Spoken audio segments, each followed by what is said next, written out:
You know what they say, the bigger the bag, the more books it holds. But it doesn't have to be that way. You can still get the same amount of books plus more if you download the app Audible right onto your phone. You'll get these books plus millions of titles that is available to you straight on your smartphone. So go ahead, click the link in the description box, sign up for a 2-month free trial, cancel anytime.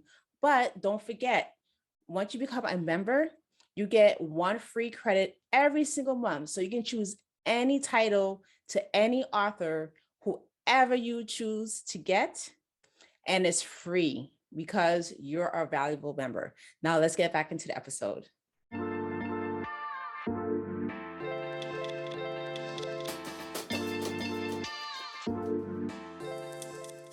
Hello, and welcome to another episode of the Unbalanced Pedestal podcast. I am joined today by my beautiful guest, Ieshea Hollins, and she will speak about so many things regarding intellectual property, cybersecurity, and so many other gems and nuggets that I'm not going to spoil for you because she's going to tell you all about it. So Ieshea, can you please introduce yourself and let us know your business name, what you do, and we'll take it from there.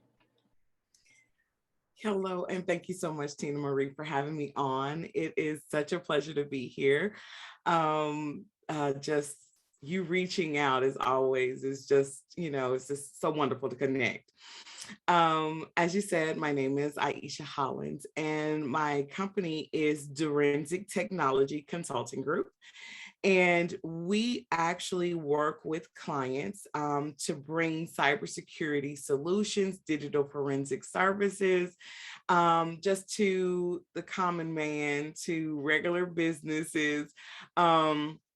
When we ask, like, what is cybersecurity, what is digital forensics, we work with organizations to help identify cyber crimes that they've either endured or to protect them against certain breaches, bringing knowledge and information to the forefront for organizations.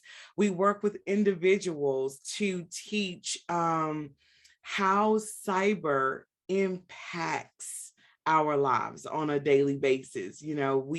I am so often do I hear either I've been a victim of a cyber crime or identity theft, like my identity was stolen, but it really didn't do anything.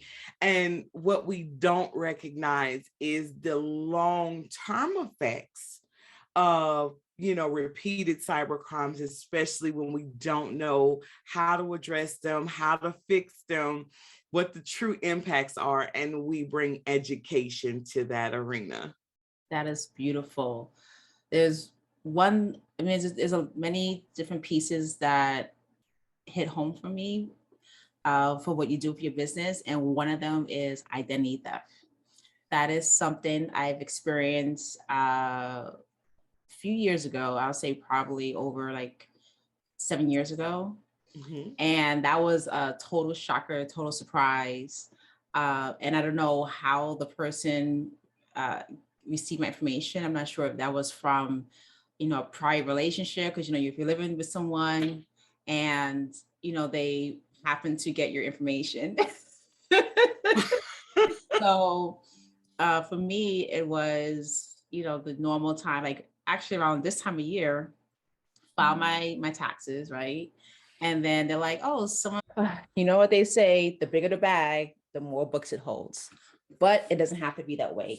You can still get the same amount of books plus more if you download the app Audible right onto your phone. You'll get these books plus millions of titles that is available to you straight on your smartphone. So go ahead, click the link in the description box, sign up for a 2-month free trial, cancel anytime.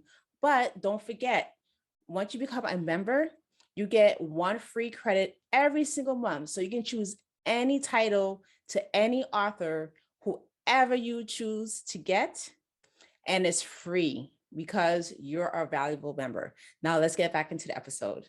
They're like, oh, it's already filed. I'm like, what do you mean it's filed? So it took about like 6 to 8 months for me to sort it out with the government. And that was just like, I felt so stripped, so vulnerable.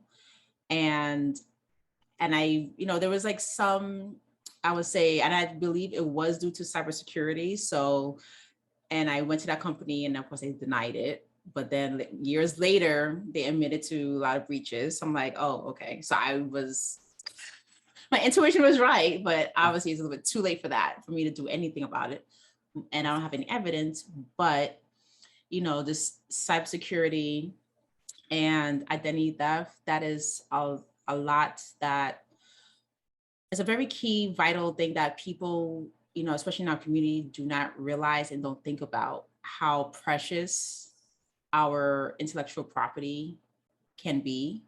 Mm-hmm. And this is not just, your social security number, your bank information, but other property as well. If you're a business owner like yourself, right?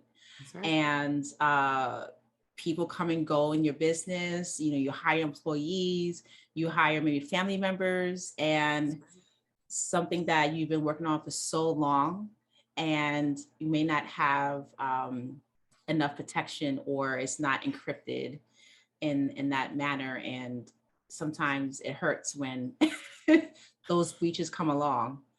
And like, can you like give me like an example of like how your business would, like, say you give an example of one of your clients, they may come to you where they've experienced identity theft, and how, that affects them personally or in their business, and like, what is your company, what precautions or what steps do you normally take and to prevent this? Because a lot of people in our community, they don't put that as a priority, at all, or they don't think about it.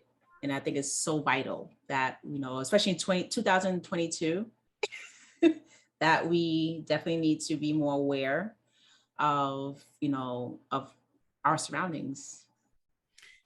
Yes, that's a wonderful question. More often than not, what we don't recognize, or that we don't pay attention to, give credence to, you have one you, mm-hmm. one and only one you, right? And so in a time and in a day where, as you said, in our relationships, you're wanting to be authentic. You're wanting to be your authentic you. I'm just in the discovery phase of who I am, and you're giving a voice to yourself, which is what a lot of us are doing, right?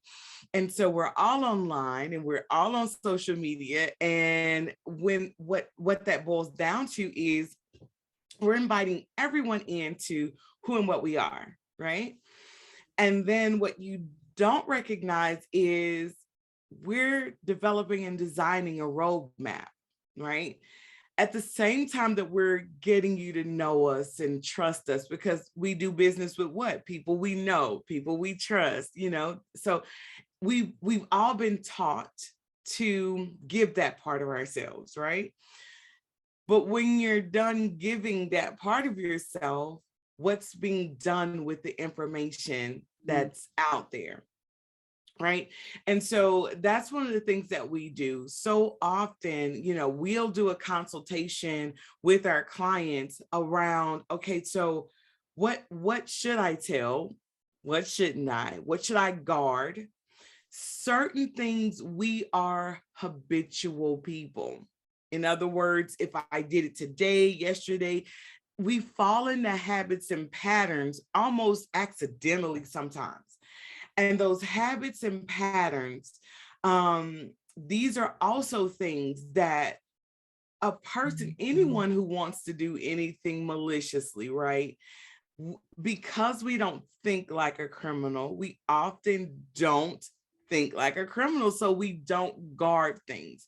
And I had a colleague the other day, I was watching his podcast, and it was so funny because he said, at this point, I just tell everybody, just be paranoid. Just just believe everyone, is after something for the wrong reasons. It's sad that that's where we are. And we don't want to lead you to believe that that's how you need to live your life. But in some cases, definitely being vigilant, being proactive,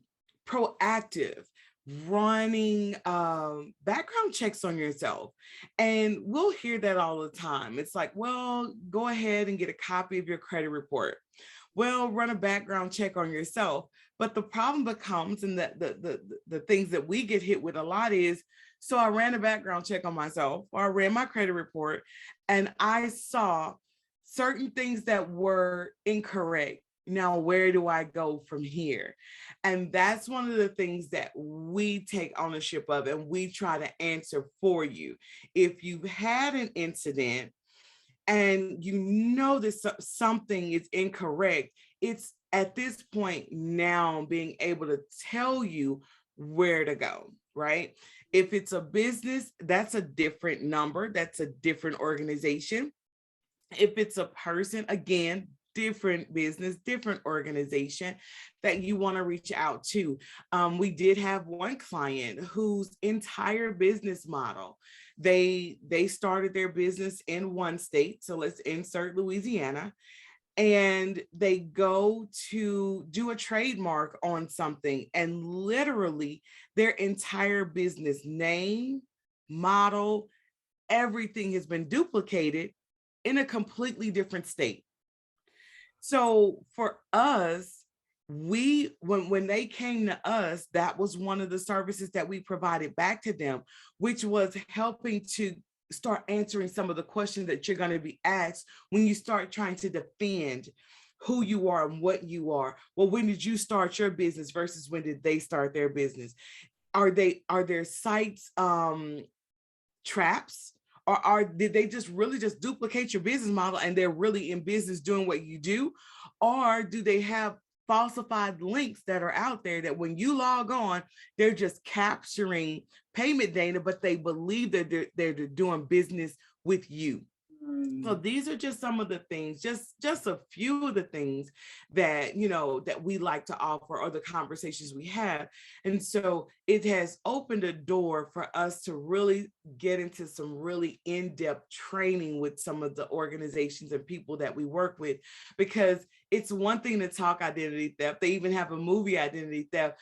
But when you start having these one-on-one dialogue with people and letting them know that it's bigger than, because like I said, the running joke for me is, oh, they stole my identity, but I'm broke anyway. So let's just hope they put some money in my account when they broke in and saw how broke I was. And you sit and you chuckle the first couple of times you hear that, until you realize that that's a resounding theme throughout. We've been trained to believe that the only way your identity can negatively impact you is if someone was to steal your credit card or your bank account information. And it's so much bigger than that. Oh, wow. That was the first time I heard that. That was the first time. Wow. And more often than not, it really is. And it's one of the reasons why I really, this past year, changed the direction of how I've been driving my organization. You can often sometimes drive things by just assuming people know what you know. And then when you start having those conversations and realizing your clients, your customers are legit going, I didn't even think about that. And so that's one of the things. It's like, oh, okay, so let's make this make sense for you, right? Let me help you out by taking real life instances and examples, putting them pen to paper and showing them if it happened to you, don't be embarrassed. This can happen to virtually anybody. Because again, how do I completely safeguard myself? Even for me, I am a cybersecurity professional. I have been for some time. And I went through a divorce.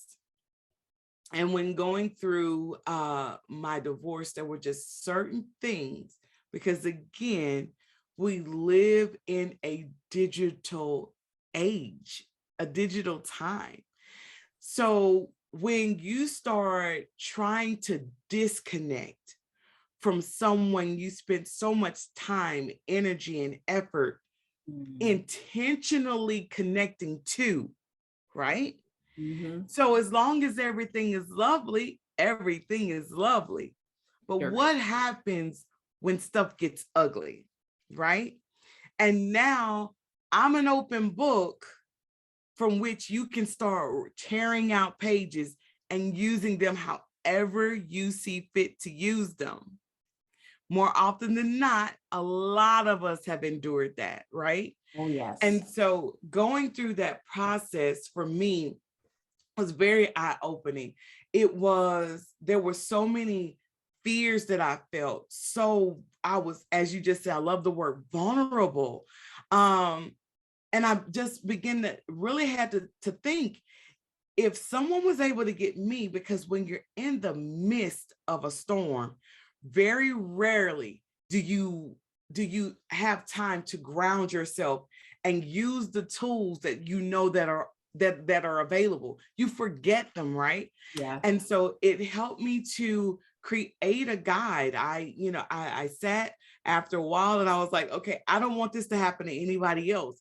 And I was able to create a planner, a journal planner called The Technology Guide to Divorce, things to look out for. How do you safeguard yourself during one of the most vulnerable times in your life? And I realized that I created it around, divorce, but in a lot of ways, this guide can be used throughout your life, whether you're going through a divorce or not. Yes.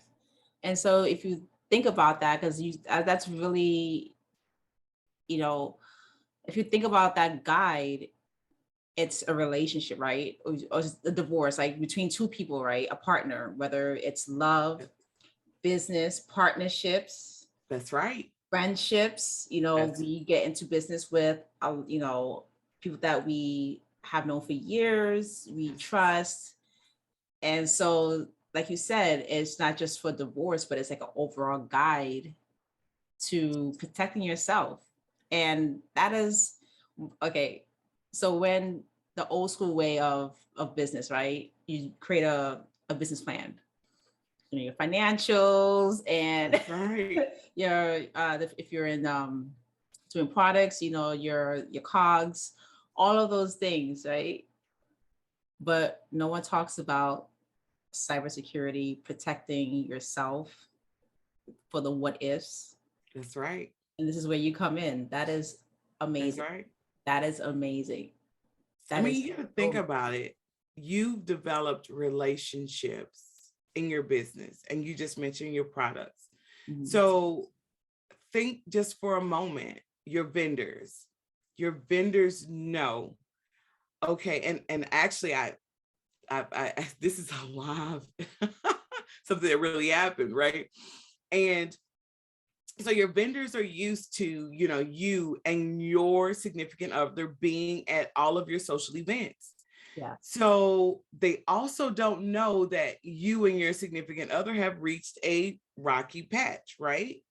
Nobody really advertises that. So what happens if your significant other approaches your vendor, right? They're either they can undersell you, oversell you, bad talk you, bad mouth you, or land contracts off of your name, unbeknownst to you, because you and your significant, that particular partner, as you said, that's correct. It doesn't have to be your significant other in the terms of marital.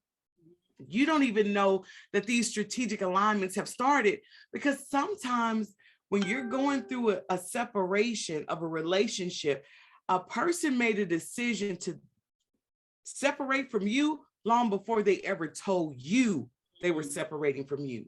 Yes.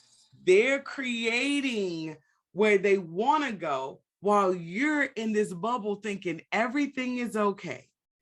And then by the time you're blindsided and you're trying to pick up all the pieces, so literally it was you. Oh, and we decided to do business, and we're so congratulations on this new venture that you have entered into, and you're stand egg on your face. You don't even know how to take this. Like, wait, what happened? What am I doing? Because you don't. You these are, and this is real life. I just had a moment. I'm going to date myself. I always say this in my podcast. Waiting to Exhale. I don't know if you remember that movie. I do. Yes. Yes. And that's exactly right. Mm-hmm. For those of you who haven't heard it, go watch it on whichever streaming platform. But that's exactly what happened. You know, it's one partner, whether it's the male or the female in the relationship, they give their all into the business. And then at the end, if they decide to leave you at the drop of a dime, and you're like, so how am I going to function, how I'm going to pay bills, how I'm going to take care of the kids, how I'm going to get like all of these things. And literally they already created a new life. They may have started a new relationship with someone. They may have bought a house, you know, all of these things. And I know for personally, the stories that I hear that, you know, even in my family that, you know, like one person goes through a divorce, like one person went through a divorce, or going through a divorce, but they already had, you know, the next person, the next, you know, female or wife set up. And on top of that, the house that was purchased was in the current wife's name, and the new Yeah. yeah, it's like some Telemundo. The stories that the people, they're called stories, right? The soap operas, the stories. Yes. Yes. Yes. Yeah, the new wife, you know, basically forges the name of the current wife. Yeah, things like that happens, and the people are oblivious, and it's time to wake up. You know, it's, as you said, it happened to me, and I have my suspicions about it. It happened to you, and it's happened to so many people as we, you know, discuss this. And a lot of people are not aware of the simple things you just said. Checking your credit, like, you know, even it's not just like once a year, especially now where I believe you can check like what every 2 weeks or so. They change the guidelines with annual credit report, but you can check it every so often. Like, you know, have your credit frozen. That's right. Different things like that. And like the background check, that one I never did. So that one I have to do. I gotta see what my rap sheet looks like. No. But you laugh, but it's so true though. Yeah. It is so true. It's like just between you and I, you be amazed. So like me talking and you're thinking about instances, right? Yeah. You talking and I'm thinking about all the things that I could really kind of get into, right? Mm-hmm. And imagine your audience and everybody listening having the same type of aha moment. Like, I could really tell you either about my girlfriend had this problem or this really happened to me. The other thing that we have to deal with though is the shame, because you oftentimes feel like I should have known better. And so I will suffer in silence, because if I say this out loud, if I have to admit that somebody got me like this, I look weak. Oh, yes. I look, you know, and that is a truth. So we don't often, more often than not, and regardless of whether we're talking cyber, just life in general, it's one of the things people really have an affinity for asking for help. You either have those that overly ask, we know those people, or the people who genuinely just, I will help anybody all day long. I don't care who you are. I don't really care what because I have this thing about, I don't know, I like to help. I want to help. I know that I'm I'm on this planet for a purpose. And sometimes that purpose is to, to help. But I will also find, for me, the last thing in the world I want to do and will do is ask for help. I'll give it, but I won't ask for it. And so that's one of the things that we deal with, or I deal with. I had to recognize, start telling your story too, as in my story, because it became, if you are embarrassed, I literally, as I was going through certain things, throughout that time, and I would tell family members or friends, blah, blah, blah happened to me. And one of the statements was, it was like after a bunch of, very robust laughing, right? And it was, if they were able to get the cybersecurity guru, oh my, how did they get you in cyber? And they're laughing. Now, in the grand scheme of things, do I think they meant anything malicious with it? Maybe they didn't. Maybe they did. You just don't know people these days. Yeah. But the root of it was one of those situations where I was like, oh, wow. So it put me in this shell, like I can never tell anybody this. And it took having conversations with some really good accountability partners and friends of mine that had to reach inside of my storm and say, yes, and if it could happen to you, imagine how other women, because I was at least able to figure it out. It took me a minute, but I figured it out. What about those men and women who can't figure it out, who can't understand how their information was being leaked, or how to get out of, how do I get you out of my emails? How do I get you out of my my personal information or out of my business? How do I strategically do this? Yes. Without completely either sabotaging myself or losing everything I spent my whole life building. Yes. And that's why one of the pivots my organization took was, let us help you with that. Yes. Yes. I remember you sharing that story where we talked, a while back. And I just thought about how much technology, obviously we know how much it advanced, but the more we have to replace, or we're forced to replace with newer devices, and how much of those devices are just literally interconnected. Like I have a Mac, I have an iPhone, and I find it very interesting that my iPhone is like, oh, you want to use this password? But I'm like, I never gave you my password, but somehow through, it's all connected. I'm like, I don't know where that's right. Like little things like that, those little leaks that we don't really think about, or it's like, oh, or some banks now they're starting to do, which it's the voice recognition. I'm like, no, I don't want to put my voice on record. That's like a little bit too much. That part.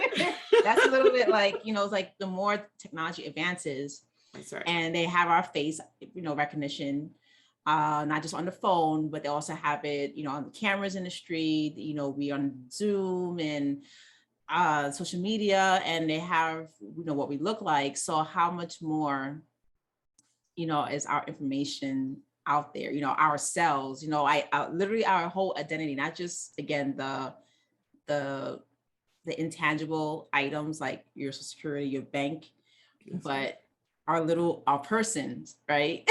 Someone just literally imitate you. That's right.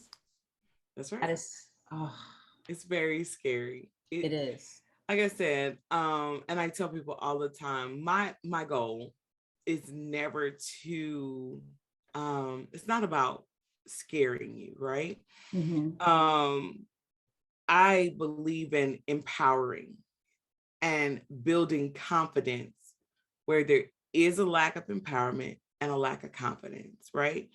Your confidence grows the more just sometimes just learning to do better And it can be overwhelming sometimes. It's like, if I learn one more thing about technology, I'm going to throw it all outside, right? It's like, I'm never going to ever use it ever again. And in some cases, there are some things that we probably should rethink, right?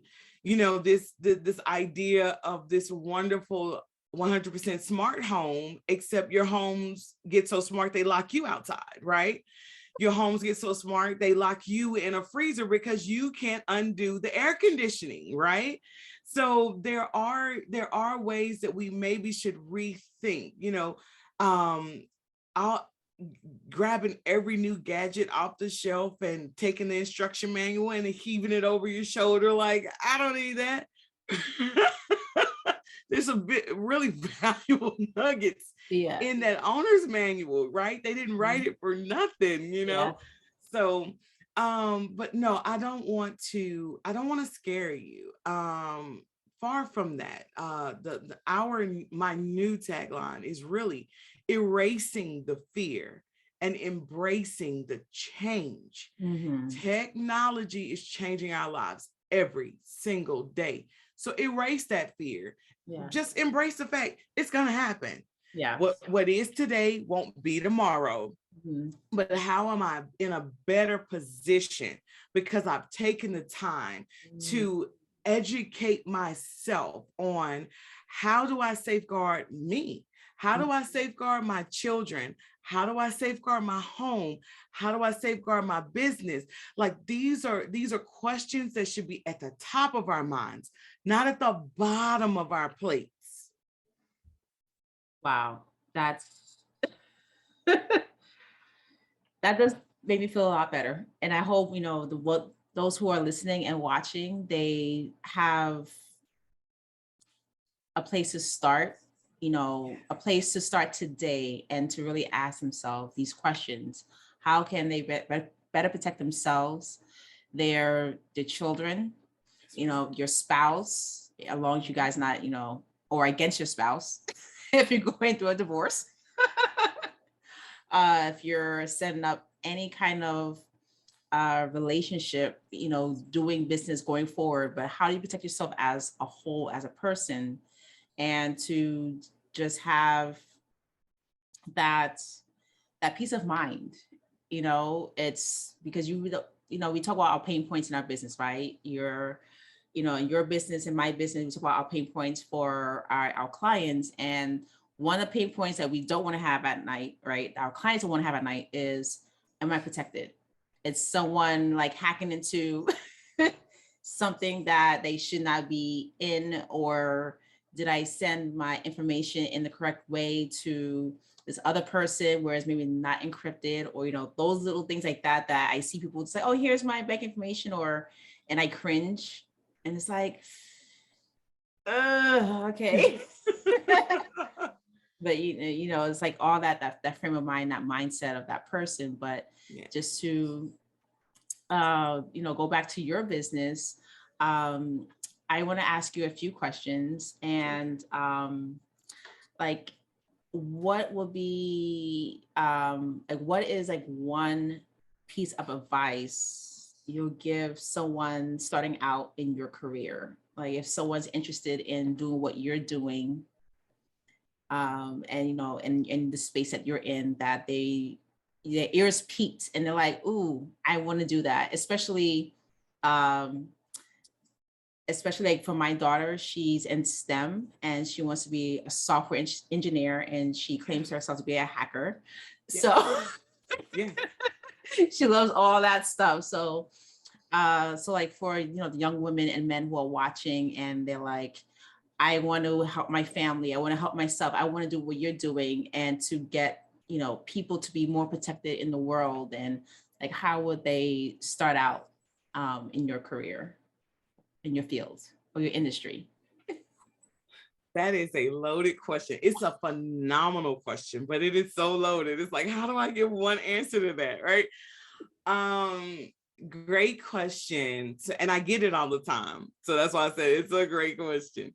The first thing I probably would say for anybody interested in my field or any field, honestly, I don't even want to, make it all about, well, I do cybersecurity, and everybody, it's a field that everybody's so interested in, right? It's like, oh, because on the surface, it sounds like so much fun.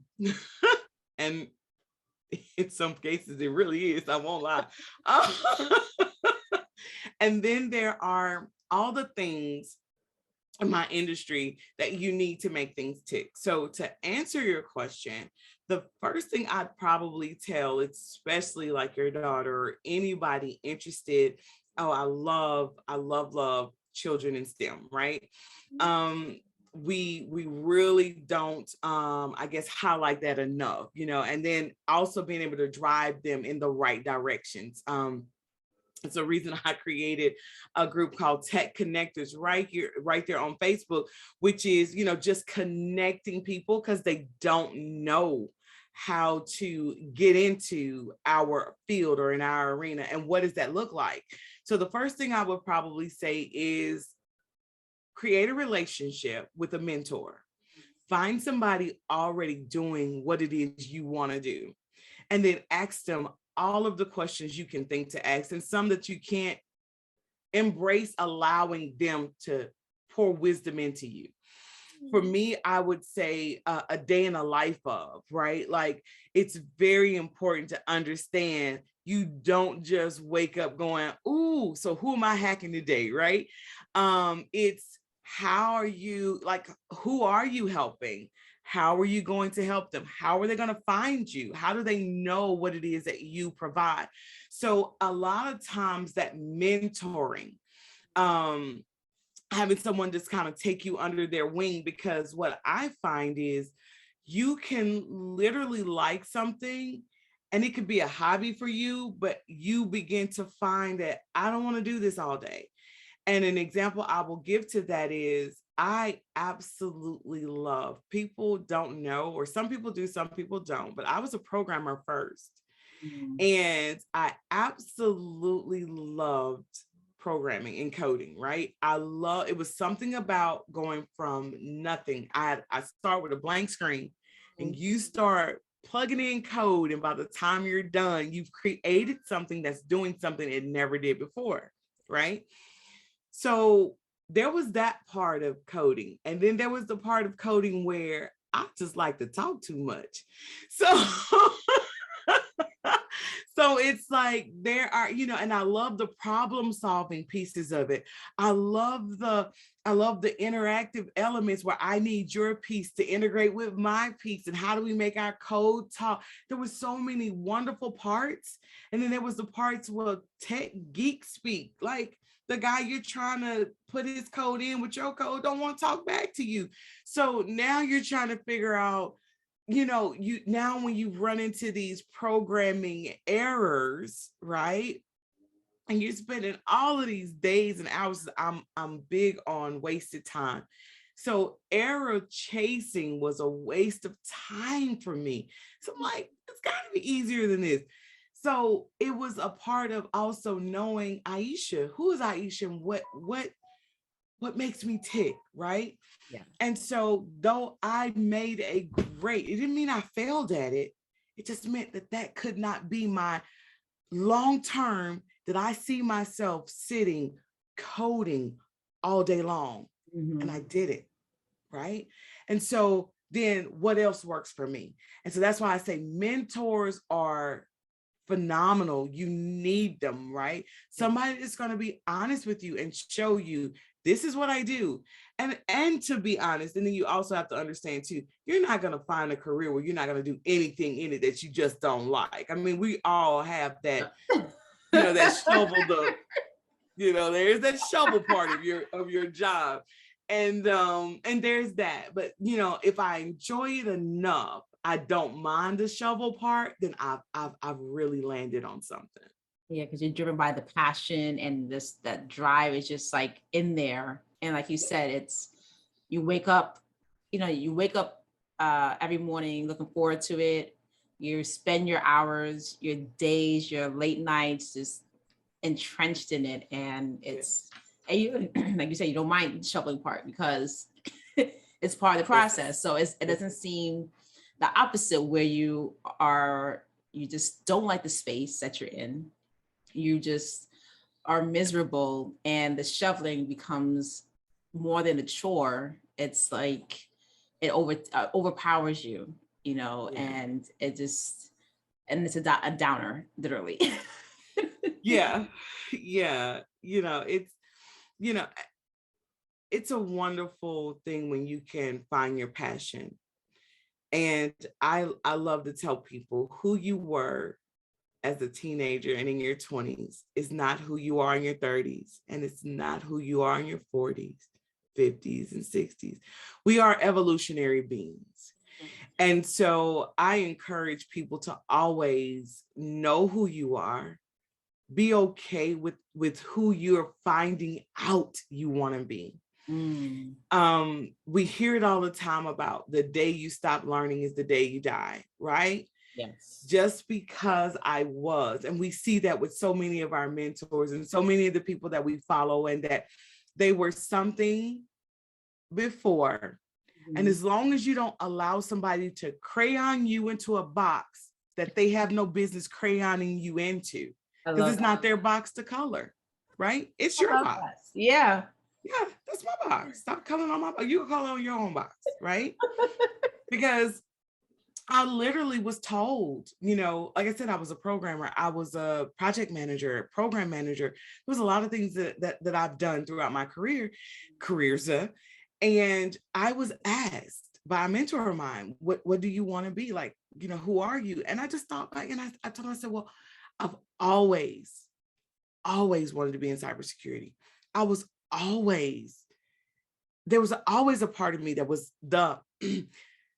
and I hate to use the word hacker because that's not what it is, but that's the only way other people understand it. Yes. Now, people in my industry, they'll get when I use the right word. They're like, nah, she's on this own. Yeah. But, as a hacker, right, that was always my thing. And I said, that's what I want to do. I want to do cybersecurity.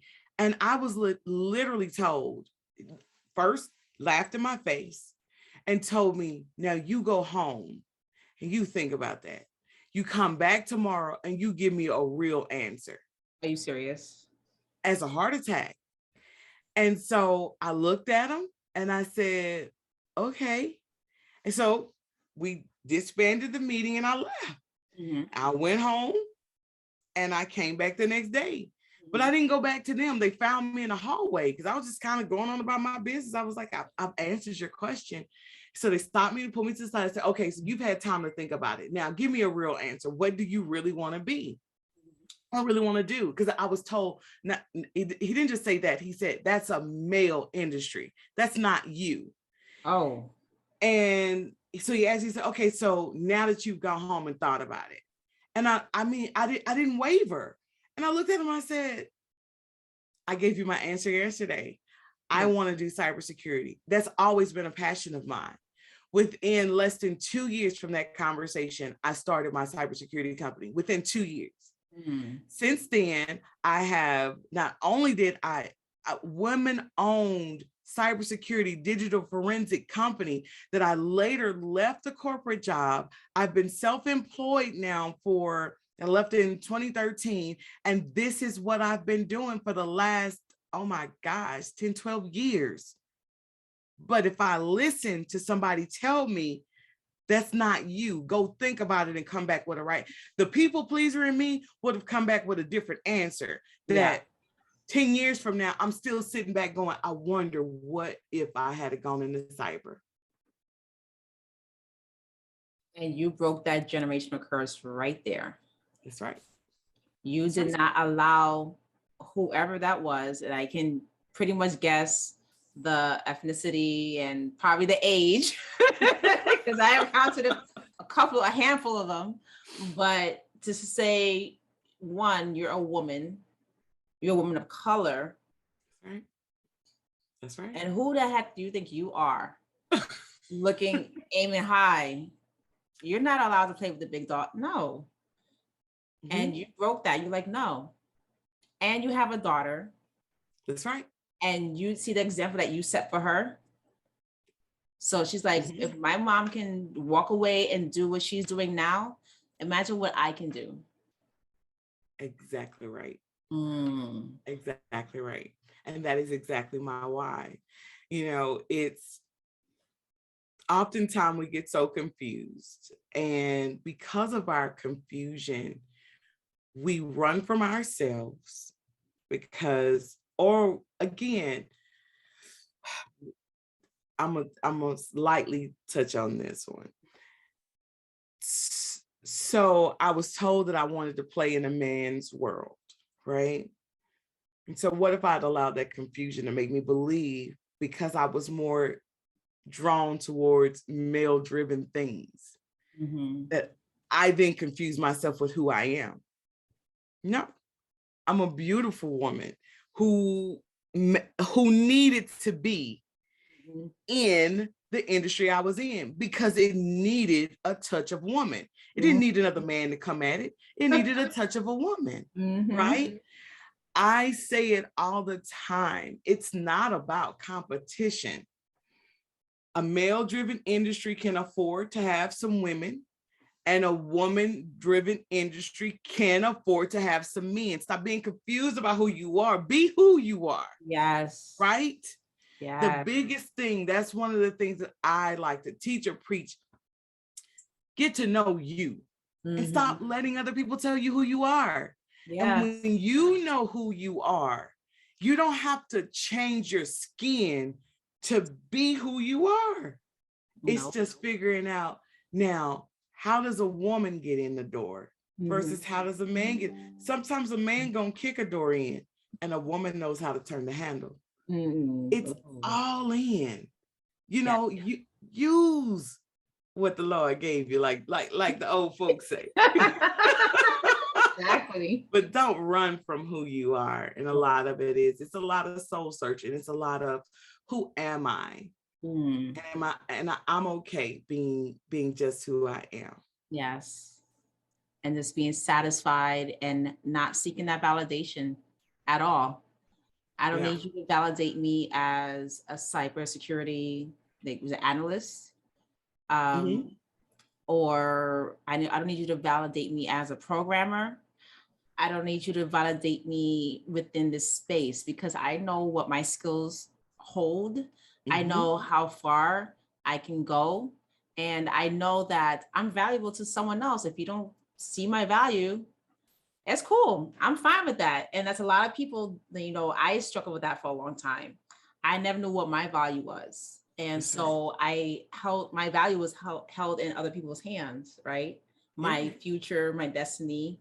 And then when I took all that back, the tables are shifted, like the tables have turned. And so they're like, oh, okay, no, we do need you. So we're going to give you what you want. We're going to show you the respect that you deserve, because as long as that you give that person or corporation or whoever it is that you're in, you know, business with, even other relationships, you give them that power, you literally hand them the keys to your life, they are going to just literally have a field day and tell you who you should be and who you should not be, because you don't know who you are. That's right. That's right. And confuse you, like you said, they confuse you. Go back home and think about it. Man, I wish someone would tell me that today.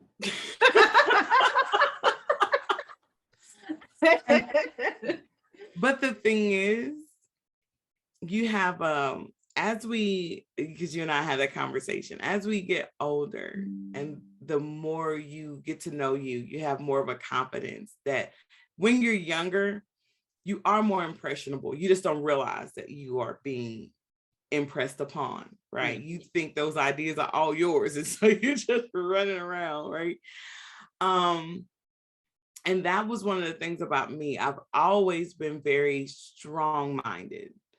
So whereas I recognize that the position that person played in my life, for somebody else, it would have dictated that they would have gone home and changed the answer.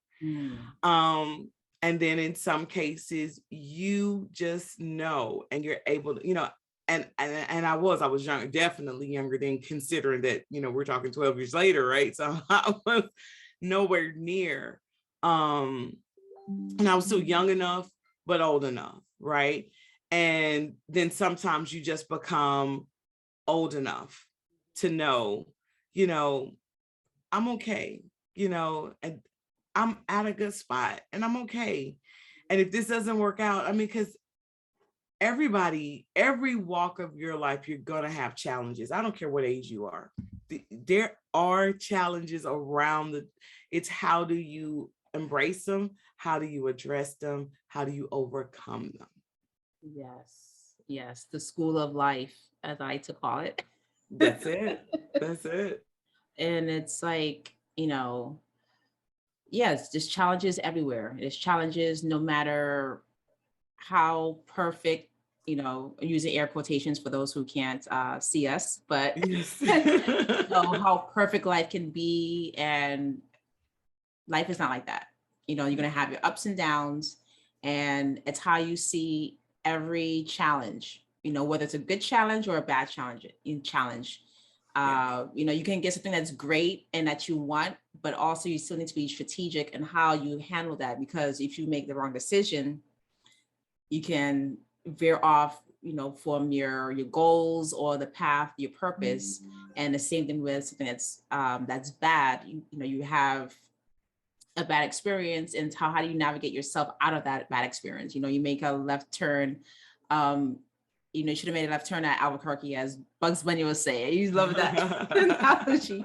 So, just how you just said, you took that moment, that defining moment. You could have been that person that, if you wasn't strong-minded, that you would have made that left turn and accepted what someone else had plans for you. Mm-hmm. And a lot of, women, again, of color, even men of color, and they may not realize that they have that opportunity to say, no, I am going to stand in what I wholeheartedly believe, my core values, what I know to be true. That's right. And you're not going to dictate my life. That's right. And I love how you just came back. This is the answer. I gave it to you yesterday. So, what are you going to do? Right. You're going to advance me, or you're going to keep in the same position? Because if you are, and you have the power within yourself, again, the confidence to move on and start your own business. Yeah.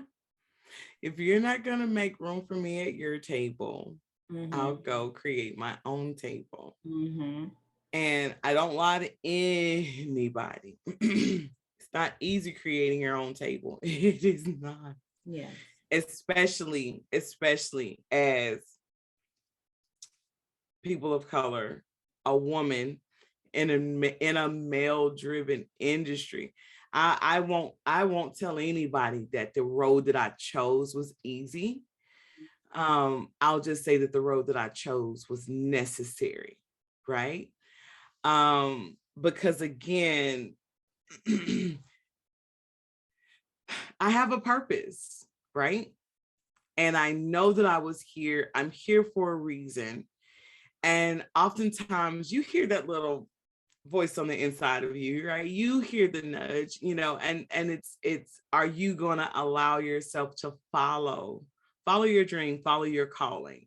And when you find that you walk out on faith to follow your calling and your purpose and your mission, even in the Bible says your gift will make room for you.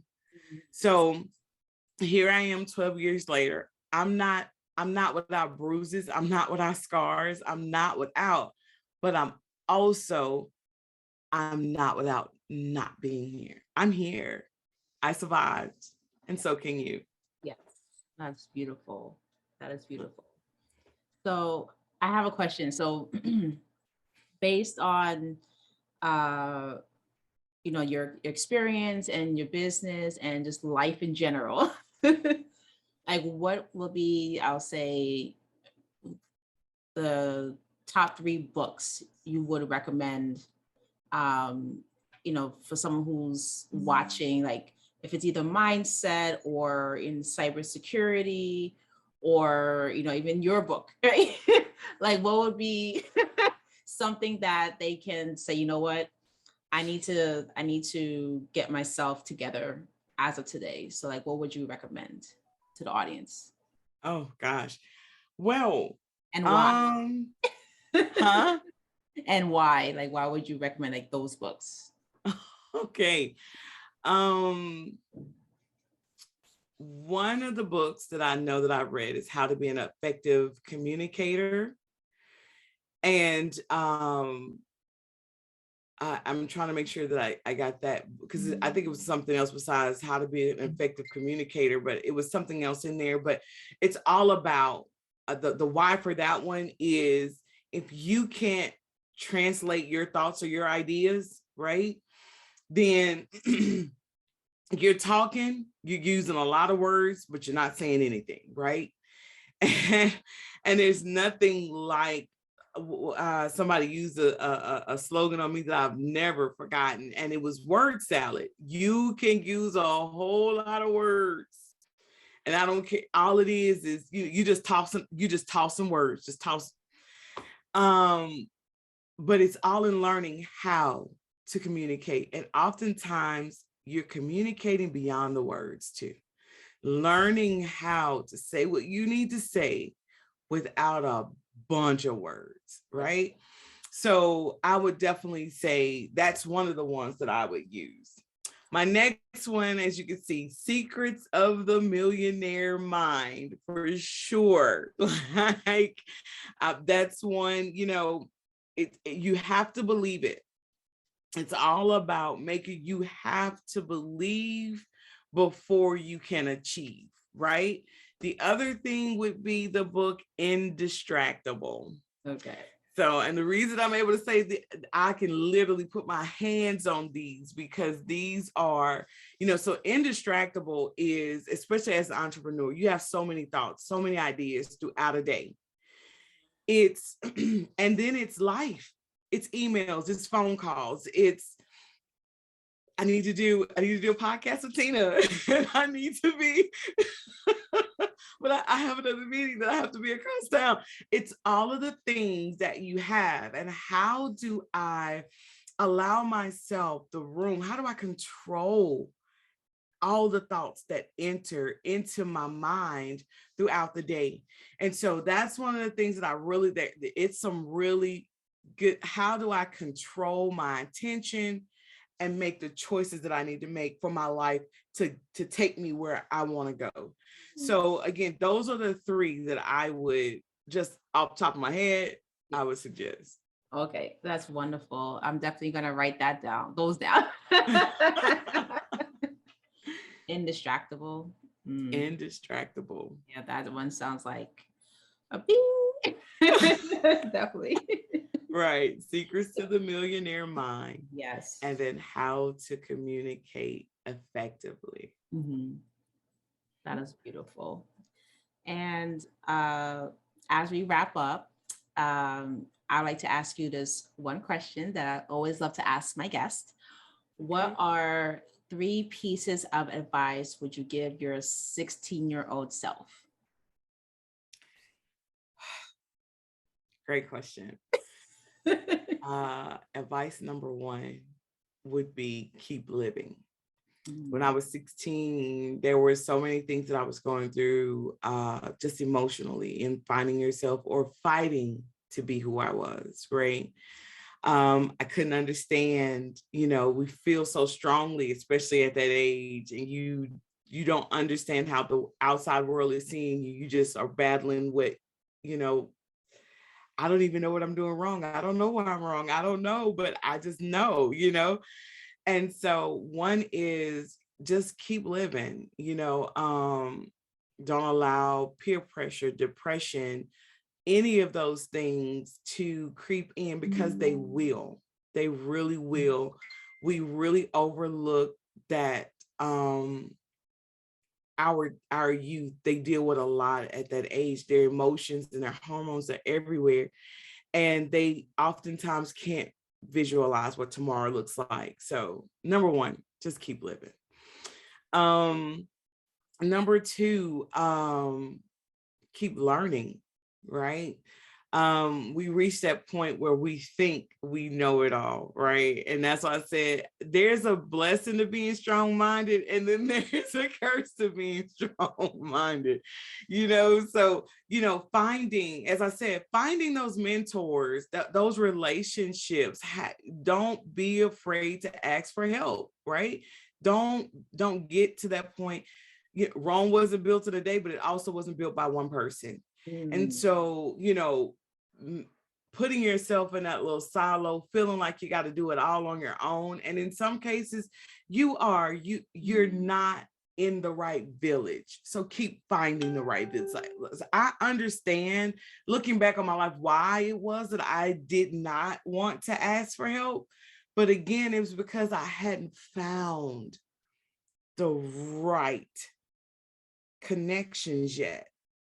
So, be true to you, keep living, be true to you, and find those right connections and get mentored and just keep living. Yes. I love that. Yeah. I love that. And let our listeners know where they can find you on social media and how to get in contact with you if they want to enlist your services, and just, seek out your guidance and everything that you have to offer. Well, thank you. Actually, I'm curious what you would tell your 16-year-old self, but I guess I'll tune in. Maybe you put it on one of your podcasts. Hey, I can share. Go ahead. I would love to hear them. What would I tell my 16-year-old self? One, Yes. have confidence. That's something that I gained a little bit of confidence when I was 16, but I really never had it before. Mm-hmm. So having confidence in who you are and not seeking that validation, seeking what everyone was at that time. And this is like in the 90s. Yes. So seeking, oh, this person likes me because I'm nice, or this person likes me because I helped them. And so just knowing that, confidently that I am enough.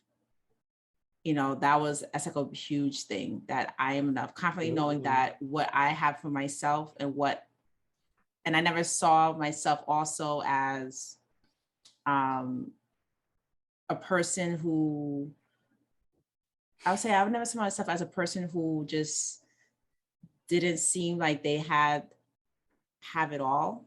I mean, we always think that we don't have it all, but literally, as you're looking at your friends at that time and you're like, this person has, they live in a house and they have 2 parents, and at that time, raised by a single parent, mother. And it's like those little things, it's just, not seeing that what I had was pretty good, but never seeing, comparing myself. So that's like having that confidence. The second thing I would say is just not seeking like love outside of myself. And that's kind of goes in with the confidence, the self-worth. And, chasing after boys, and, at that age, is what happens, right? But it's just seeking, if I had the confidence and the self-love, and I would approach life differently. I would set me up of, again, not chasing after a job or chasing after, other friends who probably didn't even have a plan, to do anything.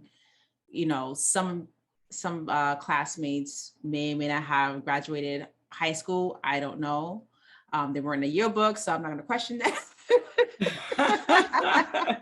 But I was like, okay, but so it's just like not chasing, or say not being in that environment of people who just didn't see more for themselves. And then the third thing I would say to my 6-year-old self is have patience with yourself.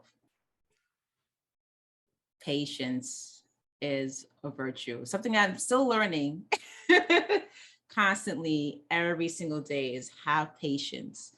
And, yes, we can, especially now we're in the world of FOMO and instant gratification, it just got worse, in this century, or not century, but in this decade.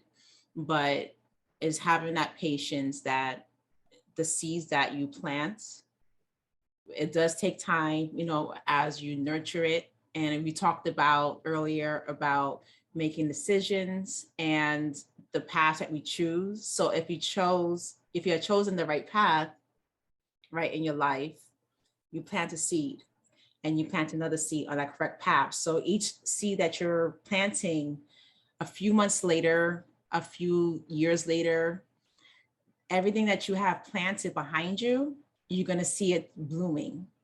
That's right. So that's what I would say, having patience. And because everything that I've been sowing, I really start to see it, blooming in this season. Yes. Those are awesome. Those are awesome. Too bad our 16-year-old selves can't listen to us, huh? But our 6-year-old children, that's right, cousins, nieces and nephews, and anyone else that we know who have, young adults in their lives, we can tell them. Definitely. Yes, definitely. Oh my gosh. We can be on here like forever. Yeah. So I can be found at, so it's Direnzic Technology is the name of my organization. And so as far as socials, our website is www.direnzic, Direnzic.com. And so on the socials, we are Facebook, Twitter, Instagram, LinkedIn. So we are on those 4. For me personally, I am Ieshea Speaks. And so you can find me again on the socials, which is Facebook. You can find me either under Ieshea or Ieshea Speaks. You can also find me on Instagram, TikTok, and Clubhouse under Ieshea Speaks. So just, go out and find me. You can also book me for speaking engagements, podcasts. Like I said, we love talking around cybersecurity, cybercrime, cyber safety, cyber awareness, like insert cyber. I'm your girl. But again, it's all about, trying to teach, people and parents and families how to be protected while online. So that's me in a nutshell. That's beautiful. Oh my gosh. You're on Clubhouse. I have to definitely connect with you. I've been finding my days on Clubhouse a lot. The platform is just like, it's so different. And I love the interaction and just, that little community, depending on what room you go in, some rooms are like 300, 400 people. Some are under, 50. So you're able to, it's more niche in the community and they stay on topic and you get to share and you get to connect. And I love that space. Yeah, it's amazing. Like I said, and it can get a little noisy. I think that's my thing. It gets so to where it overwhelms me sometimes. I'm like, okay, wait. But on the other end, it's other people's wheelhouse, because it's like, this is great. Like I don't have to be seen. I just want to be heard, and I just want to connect. And it's, again, you don't realize just how valuable connections are until you need them. The last thing you want to do is create a connection after you need the connection. You always want to connect ahead, not behind. That's a good tip. Yeah. That's a really good tip. Oh my gosh. Yeah. But thank you so much for, just carving out some time and just talking about this topic. It's, again, it could have went like so many different ways, that again, we might have to do, a second episode in the future. I'm open. But it's just so needed, because we're again in this day and age where we just have to wake up and protect ourselves. That's right. And not be naive no more, not thinking, this person has my back, which is great, not to say be pessimistic, because I'm a very optimistic person, but at the same time, you need to be very aware of the people you bring into your space and making sure your space is protected all around, especially the people that you bring very close to you. That's right. That's right. Mm-hmm. Yes. Well, like I said, thank you so much for having me. I'm always excited anytime I hear or see a message from you. So I look forward to you doing some wonderful and amazing things. Thank you for what you are doing in this space and in this community. And I wish you all the best. Thank you, and same here. And we'll definitely connect soon. All right. Okay. All right. Bye.